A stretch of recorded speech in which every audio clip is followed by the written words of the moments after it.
It all started in 2008 with Iron Man 1. We are now on Avengers Infinity War, the culmination of 10 years worth of movies. Wow, it's all led to this, and it did not disappoint. Let's just go through the cast list. Ready? I'm going to go through the cast list as fast as I can. Robert Downey Jr., Chris Hemsworth, Mark Ruffalo, Chris Evans, Scarlett Johansson, Benedict Cumberbatch, Don Cheadle, Tom Holland, Chadwick Boseman, Paul Bettany, Elizabeth Olsen, Anthony Mackie, Sebastian Stan, Denai Guerrera, Letitia Wright, Dave Bautista, Zoe Saldana, Josh Brolin, Chris Pratt. Are you kidding me? That's crazy. What a lineup. You know those kind of, I don't want to say lame, but those ensemble romantic movies or romantic comedies that we always see where it's like a huge cast and they all have these like little roles. This puts all those to shame. The sheer volume of superstars in this film is something that I don't think we've ever seen at this point. Wait till Secret Wars comes out. And the best part about it is I don't think one of those characters were wasted. Every performance was excellent. Every performance mattered. It was just such a good fit for all of them. Can you imagine what the budget for this movie would be, though? It was $400 million. $400 million. A lot of movies would kill for that kind of box office, and the budget for this film was that big. But you know what? When you're doing something of this magnitude, like there's never been a shared universe that was as big as the MCU. Never. No one's ever been able to do it at this level. The sheer volume of movies and box office successes leading up to this point, you had to do this right. You had to put all the money you could to make this film right, to make it work the way it has to work. But at the same time, when you have a budget that big, $400 million, you need to crush it at the box office. Was there ever a doubt that this film would crush at the box office, though? Let's be real. There was no way it was going to pass a bill. But did we expect it to pass $2 billion? I don't know. I don't think I did. But it passed $2 billion. It finished with a box office of $2.052 billion. Smashing success. This movie was everything the fans wanted it to be. It was everything the studios wanted it to be. It was a win across the board. It started off like really messed up with Thanos coming in. He just killed all the Asgardians, most of them. He snapped Loki's neck. That was so graphic. I remember that movie being really, really graphic, and it definitely holds up to that now. Holy crap. From there, it's just a movement, breakneck speed from there to the finish. I loved Josh Brolin as Thanos. He was so good as a villain. It's amazing how with the mocap suit he put on, you could still capture such great emotion in his face. And at the heart of this film, at the core of it, was the OG Avengers. Cap, Iron Man. You had the Hulk, the Hulk wasn't coming out, so it was Bruce Banner trying to get the Hulk to come out, but that was a great dynamic. Scarlett Johansson. They were just so good. Hawkeye was missing from this film, but he comes back in Endgame. When I look back on this film, I think what stood out to me was just the sheer volume of important characters they were able to successfully fit in. You'd think with so many people, like I've mentioned, they would feel crowded or there wouldn't be enough time for the OG Avengers to shine. But no, everybody just fit in perfectly. And Infinity War, or Endgame, which we'll get to later on, Endgame is just the OG characters, really. All the other people come out at the end. Infinity War was kind of everybody.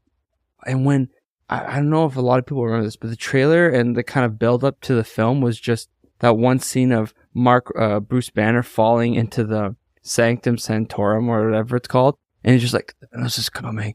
Thanos is coming. Oh, that was sick. I don't even know where to start. This film had so many sick plot points in it. Oh, Thanos as a villain is way more sympathetic than I think people realize. You definitely feel for him. Even when he has to kill Gamora to get the Soul Stone, especially when he has to kill Gamora to get the Soul Stone. I mean, you really get that emotional side of him. He's doing what he thinks will save everybody because Thanos' planet was destroyed because of overpopulation. The way Thanos went about it was obviously sadistic and crazy, but he has some truth to it. It's something we see a lot in The Falcon and the Winter Soldier too. And seeing Tony Stark just have everything he wants, and this is when it all goes to shit. It hits your heart, man. It hits your heart. But he was so good in this movie. Robert Downey Jr. never gets enough credit as Tony Stark. Doctor Strange killed it. Like, that whole magic fight on Titan with Thanos was crazy. That's got to be one of the best magic fights ever. I keep saying it's one of the best ever. It's one of the best ever for all these different things. But truly, Infinity War had everything.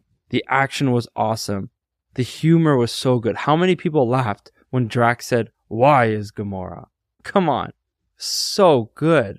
I think the spine of this film, what really made everything work together and what made everything feel as powerful as it did, was the stakes. You could feel like the desperation of everybody to stop Thanos. You felt it. Everything was building up to him getting the gauntlet, and now in this movie, he was getting the gauntlet. Or getting all the stones for the gauntlet, I mean. Like, you felt it. It was crazy. It's not something that you can just do in one movie. The reason we felt it was because they built the stakes throughout all these other films. It's something that I don't think Marvel has been able to capture since. Because right now we've moved past the Infinity Saga and we're in the Multiverse Saga, but I don't feel like Secret Wars will have the stakes that we have in Infinity War. Or I should say, I don't know for sure. I'm just worried that it won't. Because how can you possibly build up to that the way you were able to build up to Infinity War? Marvel was doomed from the start. Like, maybe the last movie before the team up will have a tie-in. But in Infinity War, all these films tied in to Infinity War. They all like led to it in a way that was coherent and well structured. Even the worst films of the saga, like Dark World, they had the stone. Like, the stone was the main thing of that film. It feels like Marvel's lost its magic. I don't know what happened. Honestly, I think what they should have done is taken a breather, 5 years, a long break, and just figure out what you want to do and plan everything leading up to this this next Avengers film. It's not there. I don't feel it anymore. And going through this phase of Marvel, like phase 3, it is the best Marvel phase. Even when Marvel wasn't at its best leading up to Infinity War, at least you felt the vision. We knew what it was leading to, and it worked. I have no idea what they're doing. Even after Deadpool and Wolverine, which I loved, I still have no idea where they're going. And it kind of makes it hard to get into the world when you don't know what the direction is. I guess we know what the direction is, but we don't really.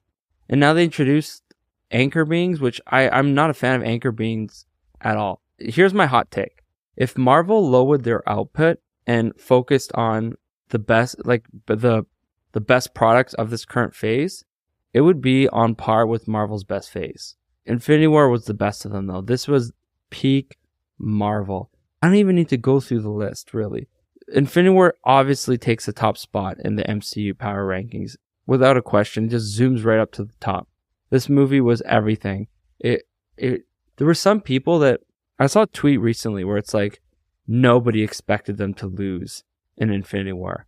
Please, everyone expected them to lose in Infinity War. Everybody. I knew they were going to lose. And obviously they were going to lose. There's 2 parts to it. You think they win and then they somehow do a second part? No. To sum up, Infinity War had an ensemble cast from top to bottom that killed it. The action was amazing. The humor, led by Drax, was so good. The OG Avengers cast really stood out and drove the plot. Josh Brolin as a villain, just like the cherry on top. Excellent performance. I'm your host, Mark Savvy of Savvy Geeks. Thank you for listening. Tune in next week for Ant-Man and the Wasp.